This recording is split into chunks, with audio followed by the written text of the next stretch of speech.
예, 그럼 앞서 예고해드렸던 것처럼 이제 전기차와 수소차 시장 현황들 체크해보도록 하겠습니다. SC글로벌센터 김선규 소장과 함께합니다.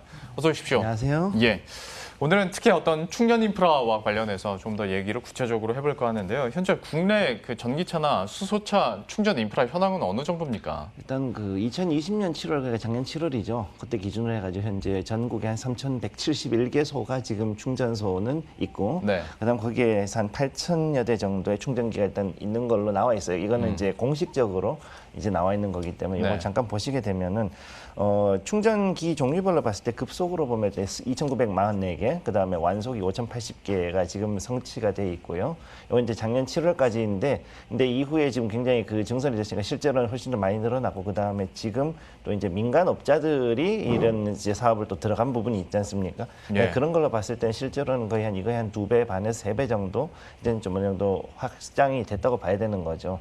그리고 거기에 비해 가지고 이제 수소 충전은 기껏해봤자 아직까지는 15개소 정도밖에 안 되는데, 네. 앞으로 이거를 좀 더 늘려가지고 뭐 한 70개소 이상 늘리겠다 이제 이런 발표까지 나왔으니까 이건 좀 더 올해 들어서는 아마 수소 충전 인프라는 상당히 더 많이 확장되지 않을까 일단 그렇게 보고 있습니다. 단순하게 숫자로만 보면 좀 글쎄요, 좀 많다고 보시는 분들도 있을 수 있는데 이걸 지도상으로 보면 예. 수도권에 다 몰려 있지 않습니까? 사실 이제 수도권도 있고 이제 네. 그 대도시권이죠. 네. 그렇죠. 지방 이제 광역시 네. 이 정도에 몰려 있다 보니까 아직 한참 멀었구나라고 지도 보면 아실 수도 있을 것 같습니다. 어쨌거나 앞으로 계속해서 좀 인프라는 늘어날 예정인데 저희가 오늘 특히 이 얘기를 준비한 이유 중에 하나가 현대차 그룹이 어떤 충전과 관련된 인프라 브랜드를 소개했지 않습니까? 네네. 새로운 개념이기도 한데 이피트입니다.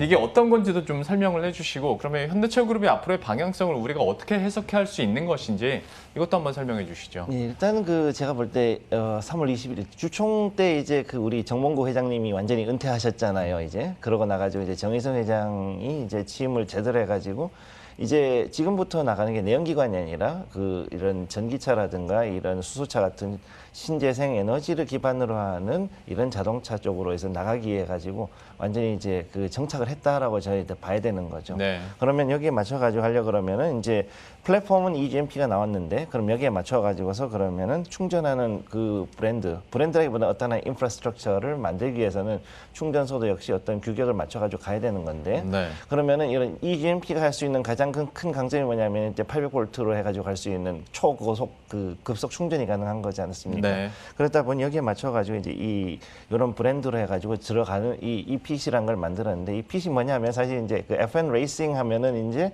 1분 정도 해가지고 그 자동차들이 들어가면 기름 넣고 뭐 바퀴 바꾸고 뭐 아무튼 뭐 이것저것 하는 고장소 있잖아요. 그렇죠. 그 핏 그래서 이제 그런 걸 같이 이제 그렇게 만들어가지고 그래서 영감을 받았다고 하더라고요. 네. 그래서 거기에 딱 들어가면 바로 이제 꽂고 5분 있다가 바로 꽂고 출발할 수 있는 그런 개념을 했는데 이제 이게 보니까는 한 스테이션이 이제 한 개의 충전소가 이제 6대 정도의 초고속 충전기를 갖춰 가지고 있는 그런 구조로 돼 있습니다.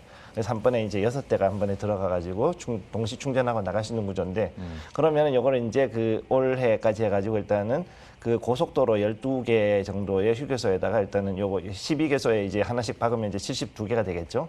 그다음에 그렇게 하고 이제 도심에 이제 8개 해가지고 48개에서 총 120대를 일단 올해까지 일단 설치를 해서 시범 운영해보고 만약 좋으면 이제 더 올라가겠다.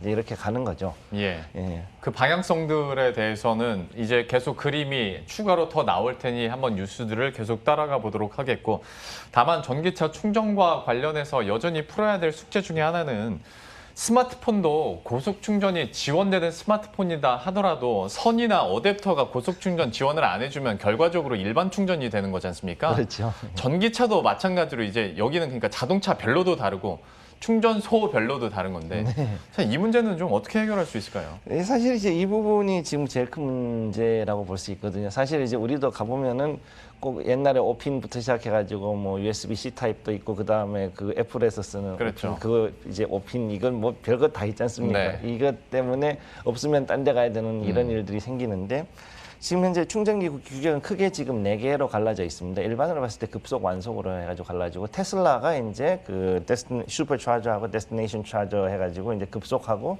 완속형 이제 이렇게 돼 있고 그다음에 긴급용으로 해가지고 220V 그 소켓에서 뽑아 쓰는 것까지 이렇게 이제 뭐 갖춰져 있거든요. 근데 이거 보시게 되면 일단 실제로 말씀하신 대로 전기차 커넥터 그러니까 소켓하고 그다음에 차량 측 소켓하고 이 모양을 보시게 되면 이게 다 달라요. 네. 예, 그래서 이 가져온 거를 잠깐 보면 그 중에서 이제 이 빨간 거 2개 이제 첫 번째, 세 번째가 이제 그 테슬라에서 쓰는 그 차저거든요. 그래서 이제 제일 왼쪽 것이 이제 거기에 이 데스티네이션 차저 완속이고 그다음에 세 번째는 게 차데모 그래가지고 이게 이제 그 급속 충전용입니다. 그래서 이제 4개가 모양이 다 다르다 보니까 충전소 입장에서도 되게 지금 골치가 아픈 거죠. 그러다 보니 이걸 어떻게 하느냐 이제 미국의 이제 스타트업 중에서 테슬라 충전소에 이제 도전을 하고 있는 이브고라는 데가 있어요. 네. 근데 EVGO라고 해가지고 에브고 같은 경우는 지금 이제 우리는 충전기에다가 이 4개 커넥터를 다 꽂아 놓을게. 이렇게 하겠다라고 이제 이런 애들이 나오기 시작했어요 지금 네. 드디어. 네, 그러니까 아무래도 우리나라도 이제 조금 있으면은 테슬라도 자기가 자체적으로 이제 그 자체적인 그 충전소만 지금까지 하다가 그걸로 하는 게 한계가 오면은 분명히 야 우리 꼬다리면 꽂을 수 있게 해줄 테니까 해가지고선 다른 데 분명히 협업을 하지 않을까 저는 일단 그렇게 보는 거죠.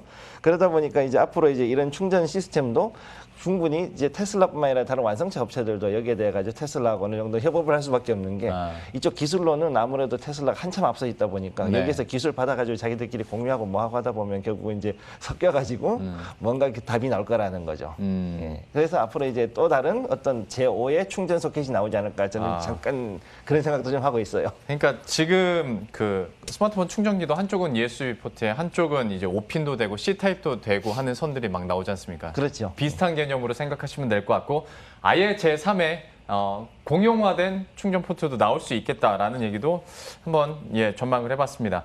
수소 충전소와 관련해서는 지금 뭐 정부와 국내 기업들 간에도 협업을 맺고 있고, 그러니까 지금의 어떤 가스 충전소에 수소차 충전소도 함께 이제 복합식으로 충전소를 만들겠다라는 그림들은 많이 나오고 있는데 좀 이거는 어떻게 평가하세요? 일단 지금 그 환경부에서 수소 이니셔티브로 일단 나가고 있는 거는 지금까지 계속 얘기를 해왔는데 여기서 제일 중요한 건 이제 민원 해결이죠. 일단은 아직까지 수소는 터지면은 정말 위험하다는 인식이 있고 특히 이제 이전에 강릉에서 폭발 사고 한번 났잖아요.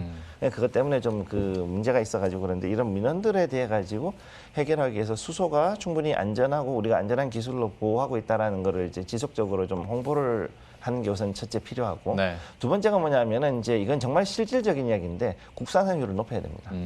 지금 특히 이제 문제가 되는 게 뭐냐면 우리가 이게 뭐 이제 후지킨이라든가 뭐 이런 여러 가지 일제 밸브들이 굉장히 많이 쓰이고 있거든요. 그래가지고 실제 국산화율이 한 40%대를 넘어가지를 못하고 있어요. 이 수소 관련된 제것들이. 그러다 보니 이 밸브 하나만 바꾸더라도 사실은 이제 전체적인 비용 자체가 작게는 5% 많게는 15%까지 우리가 국산화해가지고 그만큼의 외화를 아낄 수 있는 거죠. 그런 일들이 이제 가능한 거고. 그래서 이제 여기에 관련해서 뭐 여러 가지 관련된 그 밸브 주들 있지 않습니까? 뭐 디케이락이라든가 아니면 뭐 이제 그 다른 그 영도 같은가든가 이런 여러 가지가 있는데 그런 회사들도 좀 봐야 되는 거죠. 그런 회사들이 이제 어떻게 해서 이거를 커버를 해주냐가 제일 중요한데 지금 왜 이게 중요하냐면은 이 LPG 대부분의 미국이나 유럽 같은 경우 수소차용 이런 밸브를 만들었다 그러면은 보통은 이제 LPG 가스에서 쓰는 고압 그러니까 시추나 이런 데 쓰던 고압용 그런 밸브들이 있잖아요. 그거에서 조금 변형을 시켜가지고 가져온 건데 얘네들이 수소 취성에 약합니다. 그러니까 이 수소가 굉장히 무서운 게 뭐냐면은 금속하고 만나면은 그 이온 결합을 통해 가지고서 수소 이 금속 자체를 이제 약하게 만들어요. 그러다 보니까 깨지거나 혹은 찢어지는 경우가 발생해서 비파기 검사를 하면 분명히 그런 부분이 나오게 되는데 문제는 이거를 정말 수소 전용으로 해가지고 어느 정도 코팅을 하거나 어떤 처리를 해놓은 이런 밸브가 들어가지 않으면은 이런 일반 LPG 가스라든가 이런 거에 쓰던 그 밸브 가지고서는 못 견딘다는 거죠. 그러면 거기서 새어 나오는 가스가 나중에 불 붙고 하면 사고가 크게 난다는 겁니다. 사실 이제 강릉에서 났던 그런 것들도 거의 그런 경우였을 확률이 좀 크다고 보고 있거든요, 저는. 저는 그러니까 소장님이랑 얘기하다 보면 정말 쉽지 않구나라는 생각들을 많이 하는데요.